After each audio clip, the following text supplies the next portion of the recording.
What's up? This is Professor Wergeles. We just finished the user authentication lecture. We're going to start the introduction to database lecture. I'm on Canvas. We're on class 26, Introduction to Databases. Here soon we'll use MySQL Workbench. So if you don't have it installed, you'll want to install it by visit this link on class 26. It's going to go to mysql.com.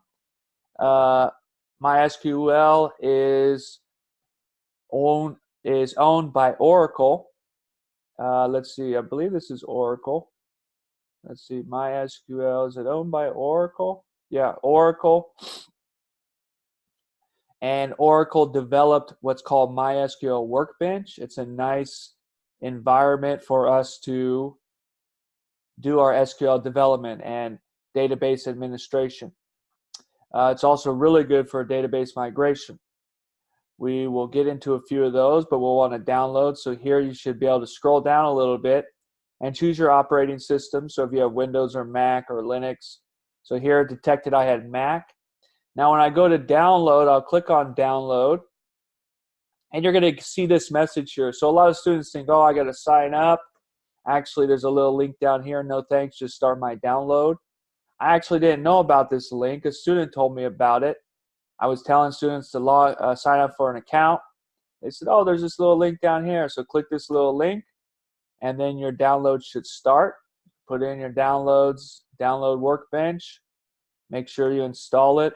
We'll use that here in a second. Continuing, we also want to download this code, Introduction to Database. And for this lecture, there's no PHP code, so we can keep this on our local machine for now. Okay, so I'm going to put this on my local machine. I'm going to open it up. And the first thing we need to know is, what is a database? Okay, so what is a database? So if I search MySQL database, W3 has some good documentation that we're going to be using. And it also has good PHP code to show for that documentation. Okay, so what's MySQL? What's a database? Database is used. It's a system used to store data. Okay, it almost looks like a Excel table. Okay, I have columns and rows. We'll talk about it. I'm going to use PHP to connect to that database, and MySQL is probably one of the most popular database systems used with PHP. We can use others like Mongo, but PHP and MySQL are a good combination. There's a lot of companies that use it. So I had some students say, well, why are we learning MySQL? Well, one, Facebook uses MySQL, and Pinterest uses MySQL. Those are two companies. I used to always say, well, Facebook uses MySQL, and then students will say, oh, well, Facebook's old. It's been around forever. Well, Pinterest is new. They actually just came out. They IPO'd this year. And I actually bought some stocks. So Pinterest is a new company.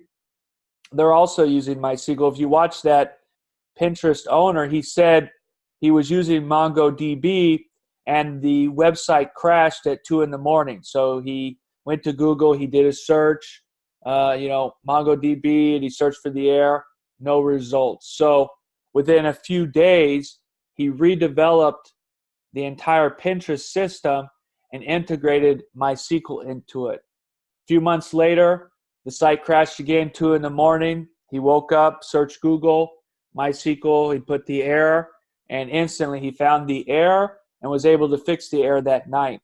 But with Mongo, he couldn't find a fix for that error because it's a relatively new system. So if you talk to the Pinterest owner, he recommends MySQL because it's a tried and true system. It's old school, but it's tried and true. You have a problem, you're going to be able to fix it, and it's solid. Facebook also comes out with upgrades to MySQL frequently, since Facebook is also using MySQL.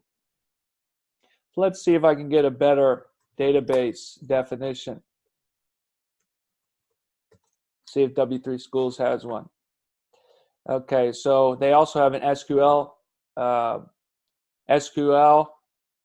tutorial. Okay, so we'll want to know what SQL is. We want to know what a database is. SQL is only a language. Okay, so it's a syntax for storing, manipulating, and retrieving data in the SQL database. So there's a lot of different ones. We have MySQL, SQL Server, there's MariaDB, we have Oracle. They all use SQL, and they're relatively similar because they're using SQL. So SQL is the syntax or the language used in all of these systems.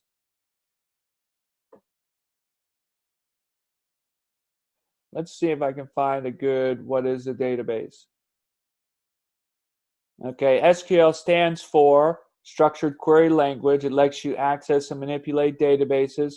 SQL became a standard in 1986.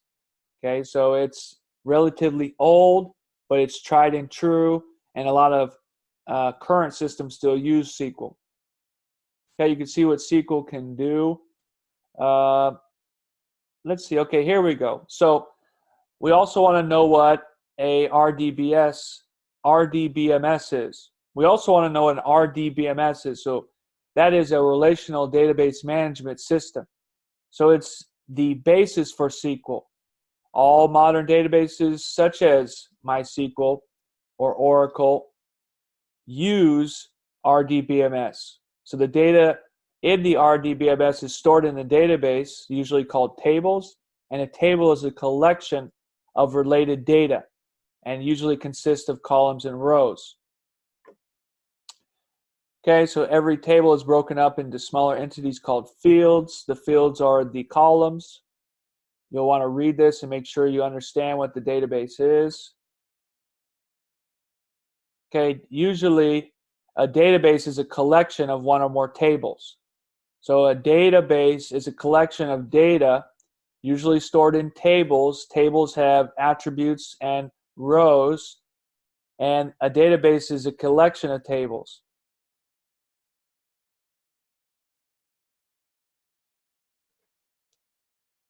Okay, let's see if I can, that's not really good. So what is a MySQL database?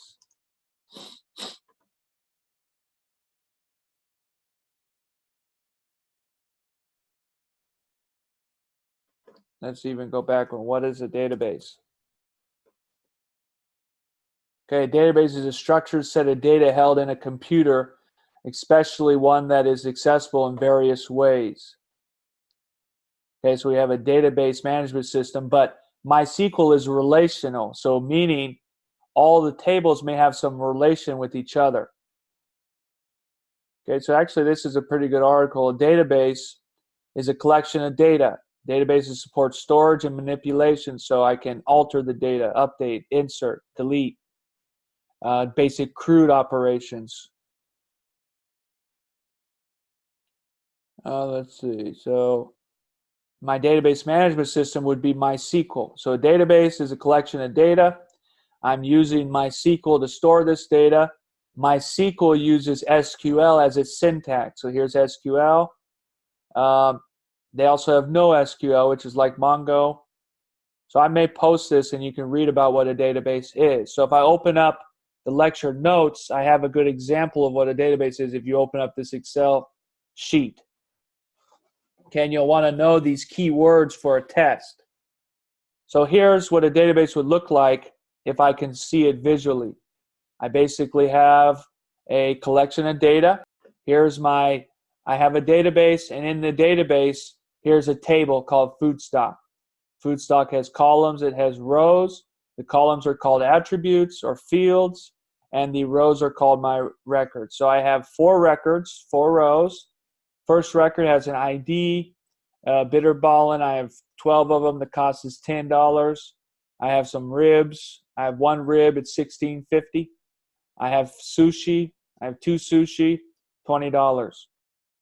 Okay, so this is just some made-up data so you can see what a database and a table would look like. Now, this is one table, so you can imagine I have many tables. I have food stock. I have people. I have customers. I have all these tables, and they're in one database, and that database has some relation, so the tables are related somehow. So maybe food stock is related to people, and each person has their own food stock, and each person shows what food they have. And each person has some data like their name, age, where they live.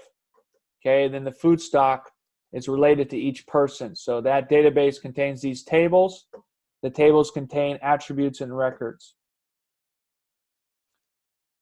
Okay, we're going to make this table in the next video. So for the test, you want to know what a database is. You want to know what a relational database is. You want to know what a database management system is and a relational database management system. You want to know what SQL is, what it stands for, and why we're going to use it.